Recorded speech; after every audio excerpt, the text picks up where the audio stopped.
Although I have made a video in which I try to explain our life by comparing it with the Jumanji movie, and now I will take Squid Game series into consideration.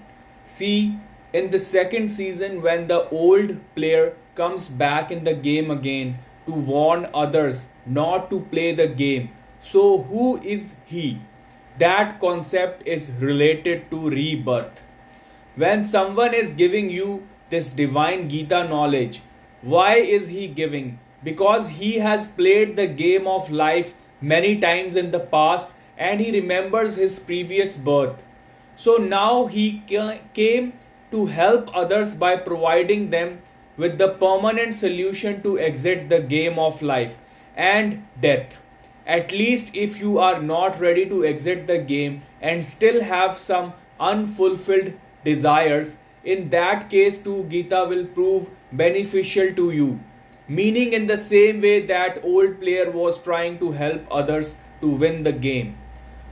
See, when you keep on winning in the game, you have more greed and want to continue the game to win more money.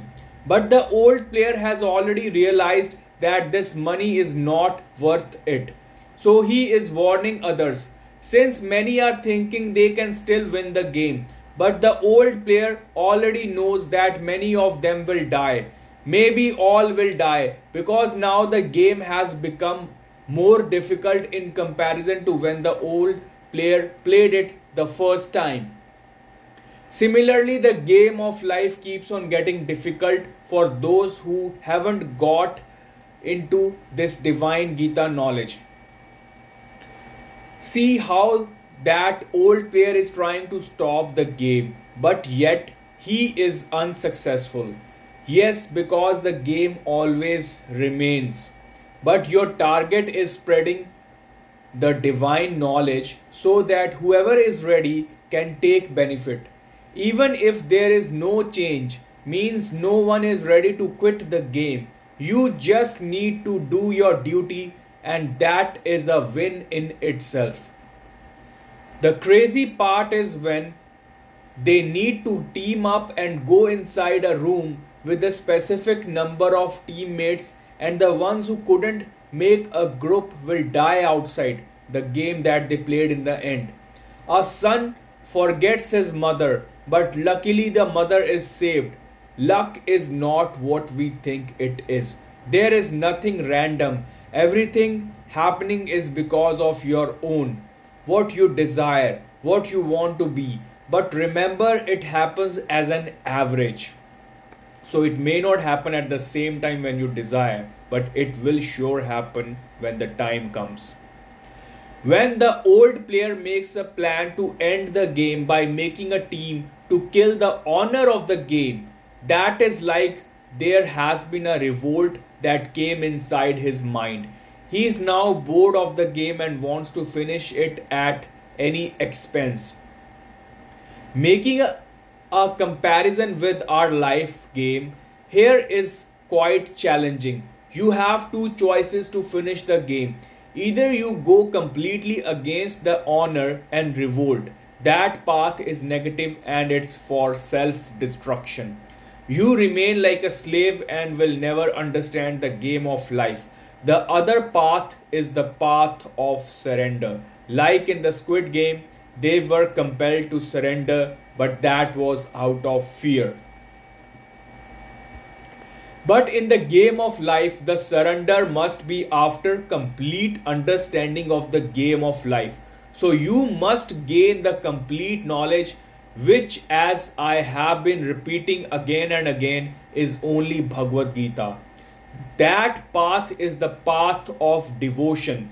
That means rising in love, where you will have self improvement and will become your own boss. And finally, when you are ready, the honor will allow you to merge in himself to be one forever.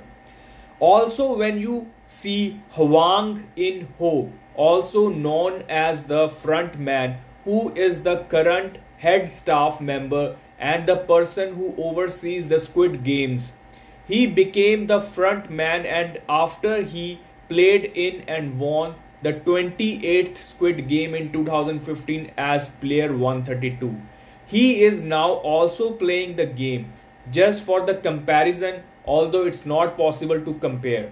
So, how I am comparing this character in our life? Consider Hwang In Ho as the owner of the Squid Game, who is also participating in the game, although he doesn't have to participate because he has others working for him. So, in the game of life, Par Brahm is the owner of our life game, and he doesn't need to participate in the game of life because he has others working for him, like Mahavishnu, Sadashiva, Shiva, whatever you say. Yet he takes form as human, as Krishna, and comes on earth to preach this divine knowledge of Gita. Since Krishna is the complete incarnation, so he also provides full knowledge that includes your reason of birth, your purpose of birth, and how to merge or become one with that Par Brahm. Only Gita has this knowledge. No other scripture of the world has this knowledge. When Huang In Ho chooses the players for the Squid Game, he chooses only those people who have a lot of debt and are ready to do anything in order to earn money. They could even kill if required. Yet when the game starts, half of the players choose zero, which means they want to end the game and don't want to kill others. And the rest of the crazy ones chose X, which means doing anything to earn money. The best example to explain this scenario is of demons Madhu and Ketab.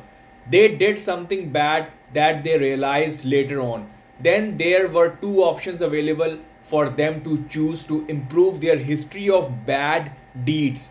First was a long path of self improvement, and the second was the shortcut, being the very ugly path. They said we don't want the long path, not because it's the long path, but because their natural instinct was of bad nature. So they made the right choice because they didn't fake it. In the end, everything becomes a null, a zero. The only difference is in the journey. Some journeys may seem tough at the start, but believe me, that would make you stronger in the end and would prove to be a nectar. So they choose the right path according to their nature, which was being bad.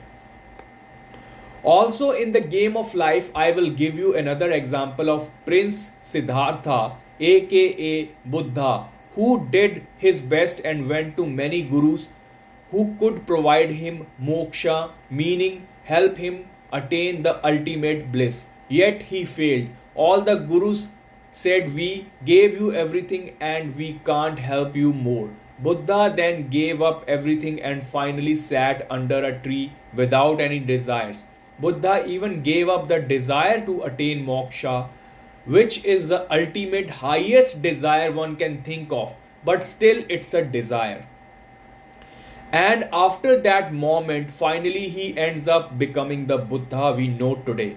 So you can't give up like the zero players and you can't become cruel like the X players. Yes, but you need the struggle because only after a big wave the ocean becomes truly silent. This is just a trailer as I can't give you all the knowledge by comparing the game of life with the Squid Game series. In order to understand life, you need a complete and genuine source of knowledge, which is only Yatharth Gita by Swami Adgadanand. I came to this conclusion after going through multiple Gita sources available for listening. Consider that I am Walmart giving you best at the cheapest price. This is just an example to make you understand. Listen carefully to each and every word I'm saying in that introduction of my videos. Pay attention. Welcome to Super Science University Bhagavad-Gita, which only can fulfill any of your wishes, aka the real Santa, and it will give you permanent happiness and your freedom in the end. And it is the permanent solution to any of your problems, the highest, most prime secret, and the only complete knowledge, which is the source of everything, and it answers every possible question. Please refer to Yatharth Gita by Swami